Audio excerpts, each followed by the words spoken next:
অসমৰ জনপ্ৰিয় অভিনেতা ভাৰ্গৱ দাসক দুৰ্বৃত্তৰ আক্ৰমণ। খবৰটো শুনি সঁচাকৈ দুখ লাগিল। বৰ্তমান অসমৰ জনপ্ৰিয় অভিনেতা ভাৰ্গৱ দাসৰ স্বাস্থ্য কেনেকুৱা সকলো সবিশেষ জানিবলৈ অনুগ্ৰহ কৰি ভিডিঅ'টো প্ৰথমৰ পৰা শেষলৈকে অলপো স্কিপ নকৰাকৈ চাই থাকিব।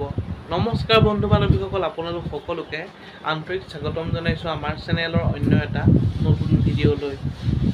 হঠাতে আহিল এক দুখৰ খবৰ। অসমৰ জনপ্ৰিয় অভিনেতা ভাৰ্গৱ দাসক আক্ৰমণ কৰিলে। ভিডিঅ'ৰ পৰৱৰ্তী অংশলৈ যোৱাৰ আগতে আপোনালোকক এটা বিনম্ৰ অনুৰোধ কৰোঁ যে যিসকল বন্ধু বান্ধৱী এতিয়ালৈকে আমাৰ চেনেলটো ছাবস্ক্ৰাইব কৰা নাই, অনুগ্ৰহ কৰি ছাবস্ক্ৰাইব কৰি কাষতে থকা বেল আইকনটো প্ৰেছ কৰি অল কৰি দিবলৈ নাপাহৰিব। অসমৰ জনপ্ৰিয় অভিনেতা ভাৰ্গৱ দাসক অচিনাক্ত দুৰ্বৃত্তই আক্ৰমণ কৰিলে।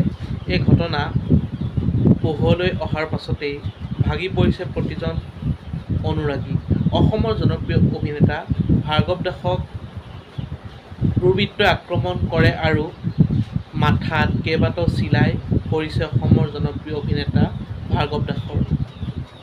বৰ্তমান অসমৰ জনপ্ৰিয় অভিনেতা ভাৰ্গৱ দাস চিকিৎসাধীন হৈ আছে। বন্ধু বান্ধৱীসকল, আপোনালোক সকলোৱে ভগৱানৰ ওচৰত প্ৰাৰ্থনা কৰক যেন খুব সোনকালে অসমৰ জনপ্ৰিয় অভিনেতা ভাৰ্গৱ দাস সম্পূৰ্ণৰূপে সুস্থ হৈ উঠক। আজিলৈ ভিডিঅ'টো আছিল ইমানেই। অন্য এটা নতুন ভিডিঅ' লগ পোৱাৰ প্ৰতিশ্ৰুতি আজিলৈ বিদায় মাগিছোঁ। ধন্যবাদ। জয় আই অসম।